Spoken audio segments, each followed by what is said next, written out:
Hey, chapter 14, expand, never, ever, never, never, never contract, okay? When I wrote this book, the economy was going through, one of the biggest contractions in the history of the world. Now, I'll tell you, a good friend of mine just sold his company for a lot of money, 21 big ones, big ones with a B, big, okay? Told me, he's like, every time he refers to 2009, he calls it the Great Depression. He has never, ever said to me, recession, contraction. He calls it one thing every time, the Depression.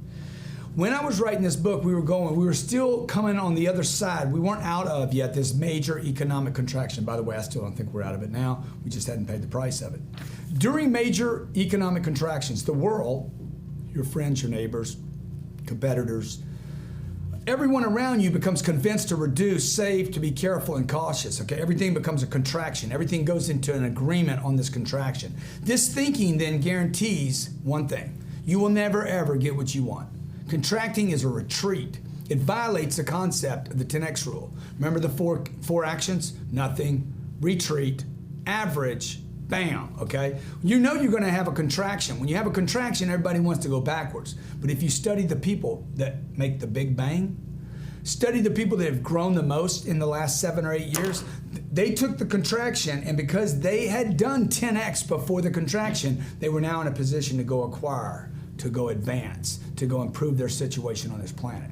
Look, it's difficult, it's counterintuitive to expand while others contract. Expansions during contractions, by the way, they don't just come every 7 or 8 or 10 years. They can come every month, right? I can have a contraction. I can have a moment where all of a sudden, uh-oh, something happened in the economy, something happened, maybe not in the economy, maybe the way my team thinks, maybe locally, there's a little contraction, there's a contraction in you, maybe the way you wake up in the morning, you're like, I feel a little different than I did yesterday. Expansion during contraction separates you more than any other single moment. So whether it was a morning that you woke up and felt contracted for whatever reason, or a week where the economy, something happened, or a quarter where maybe things slowed down in the economy, or it was a massive contraction economically, or maybe there was a disruption in technology in an industry where that industry now contracts, right, due to some kind of technological breakthrough.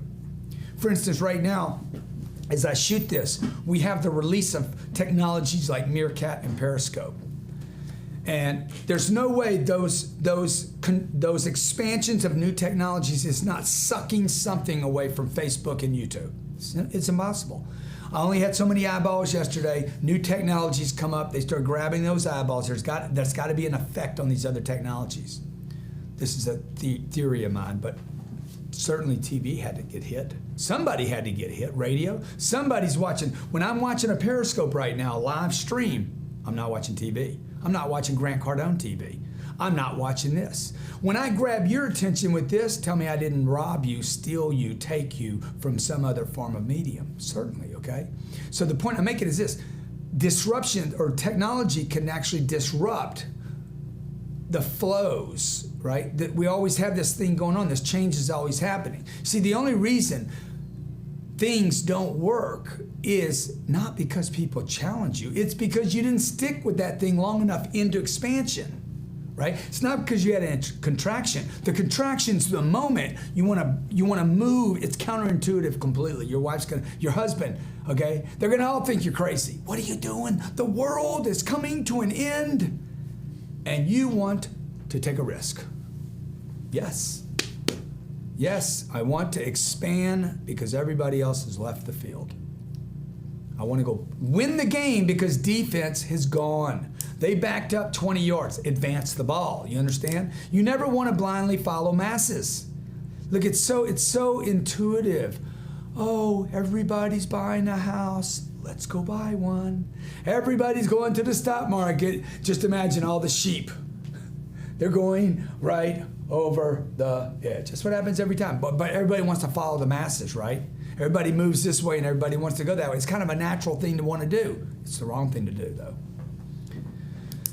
And I'm building on this in this book. When I talk about the middle class, when I talk about average, I'm saying, look, you got to break out from that, okay? When everybody goes that way, you need to be over here watching the activity.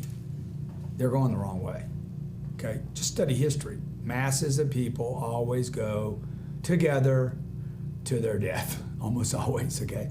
Okay, now, consider when we're having contractions, moments, and they happen all the time. They happen all the time. They don't just happen in 2009 during what Bob called the Depression.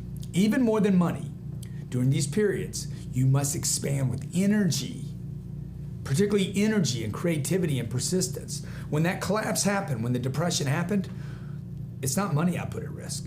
It was more time. My wife said, "What's happening?" I said, "You're going to see me about 30 or 40% less than you used to. I'm getting busy."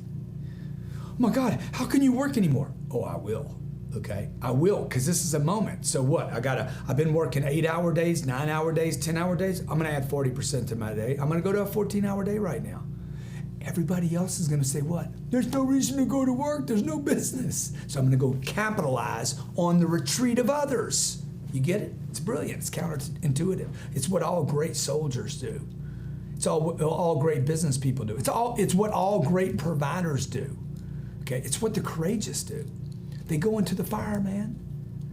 You get it? They go into the danger despite the danger. It's called courage. I'd rather fail pushing forward than retreat. You know, when I was a kid, I was in high school, I got beat up all the time. You know when I quit getting beat up? When I quit retreating. Finally, one day I said, "Jit, if I'm gonna lose this fight, I'm gonna lose it swinging." Okay? Look, so get off the sofa. Get out of your home, get off of Sugar Crush, the iPad, the TV, the Bravo, whatever garbage you're watching every day, get out, get off. It's a retreat. You have retreated from the environment. When the housing market collapsed, what did Wall Street do? Let's get all the money and buy all the houses we can. They bought all the houses they could and then put them back in the rental market, got all their money out, and now they're about to puke that money back into the marketplace in the form of what's called bonds that are sold to old people that are in retreat that will get stuck with the debt load of garbage defaulted bonds. You probably don't follow all of that, but that's what's happening right now as I speak to you. Why? What happened to these old people? They were in retreat. What always happens to you when you're going backwards? You get something put up behind you. You're going backwards, man. Okay? What happens when you're going forward? You can see. I can see where I'm going. When you're going backwards, boom. Ooh, what was that? That hurt. Okay? So the retreater ends up stumbling. I dare you to try this right now. Turn this off right now, and I want you to walk as fast as you can across your living room floor, across your office. Walk as fast as you can forward. Good. When you get to the end of the hallway, I want you to do this. Walk as fast as you can backwards. You tell me which one's more dangerous. Go try it right now. Look, you can retreat for a few brief moments. The only reason to retreat is to shore up your resources, your strength, your courage, so you can freaking accelerate. The only reason I want to go backwards is to get my opening bigger. This is a strong chapter right here, folks, okay? Expand, never, ever contract, ever. And if you contract a little bit, it's only to do what? You got it? Expand with the goal of dominating your sector and getting attention by taking massive action. Get on the toes, not on your heels.